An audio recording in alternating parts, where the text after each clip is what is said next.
Good morning all student. मैं lecture Mohammad Hanif, Jamshedpur cooperative college, department history, intermediate second year, chapter 10। Topic झूम खेती।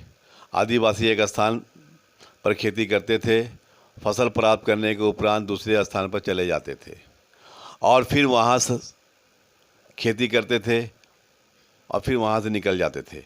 इसे झूम खेती कहा जाता है। ये पहाड़ी लोग झूम खेती करते थे। करते थे। भारत के कई जनजातियाँ भी झूम खेती के प्रचलन है।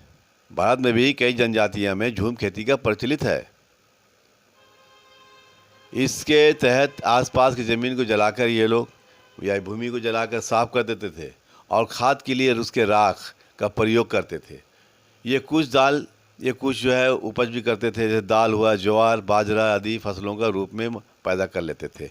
साफ की हुई ज़मीन पर केवल एक समय तक ही जो खेती करते थे और कुछ वर्ष तक के लिए उसे ज़मीन पर परती के लिए छोड़ दिया करते थे और नए स्थान पर चले जाते थे। ये पहाड़ी लोग फल महुआ एकत्रित करके उससे रखते थे और जो है उसके बाद लकड़ी कोयला बना करके तथा उससे राल आदि सामग्री बेचने के लिए एकत्रित करते थे। इस तरह से 1782 ईस्वी में विलियम ने भागलपुर कलेक्टर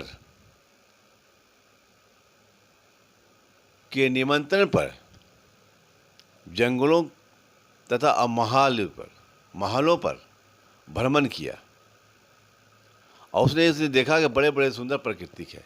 उसने देखा कि जंगलों में बहुत सुंदर प्राकृतिक बहुत सुंदर है और जो है भयंकर जंगल, दुर्गम पहाड़ियाँ बताया। उसने बताया कि बहुत भयंकर जंगल है, बहुत घने हैं, बहुत डरावना है, कहीं कहीं बहुत अच्छे हैं। इस तरह से उन्होंने बताया। पहाड़ियों के लोगों के जीवन के बारे में बताया। पहाड़ियों के लोगों के जीवन जंगली या जंगलों से किस प्रकार के जुड़ा हुआ है।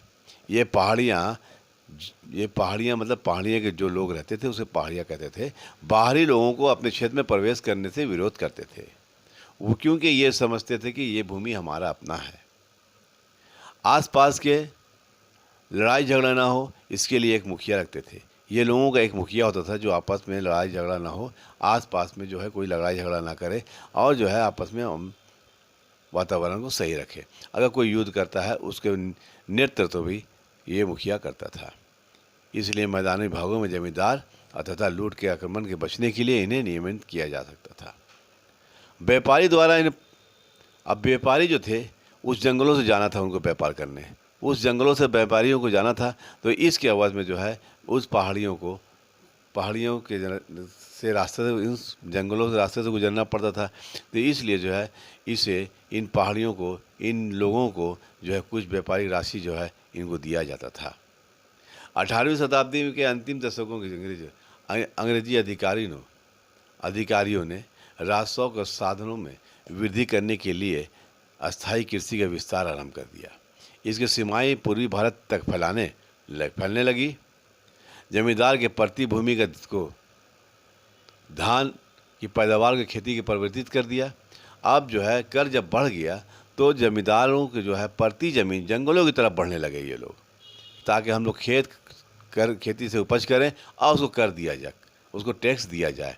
तो प्रति जमीन को परिवर्तित करने लगे। तो अस्थायी कृषि के विस्तार के लिए ब्रिटिश अधिकारियों ने जंगलों की कटाई का आरंभ शुरू कर दिया। अब पहाड़ी क्षेत्र के भाग को स्थायी कृषि के विस्तार करना शुरू कर दिया। इससे क्या हुआ कि वहाँ के जो लोग थे, यहाँ के जो पहाड़ी लोग जो थे, उनको जो है काफ़ी परेशानी होने लगी, चरागाह के लिए परेशानी होने लगी और उनको जो है अनाज के लिए या खेती करने के लिए उनको बाधा आने लगा। इससे अंग्रेज़ों की जो सरकार के खिलाफ इन्होंने सरकार के विरोध किया, उन्हें आक्रोशित किया गया। अब पहाड़ी लोगों का स्थायी कृषि के जमींदार के बीच विवाद भी आरंभ शुरू हो गया, विवाद होने लगा। सरकार ने पहाड़ियों के काबू पाने के लिए प्रयास किया लेकिन विफल रहा। अंग्रेजी की सोच थी कि असभ्य थे, बर्बर हैं।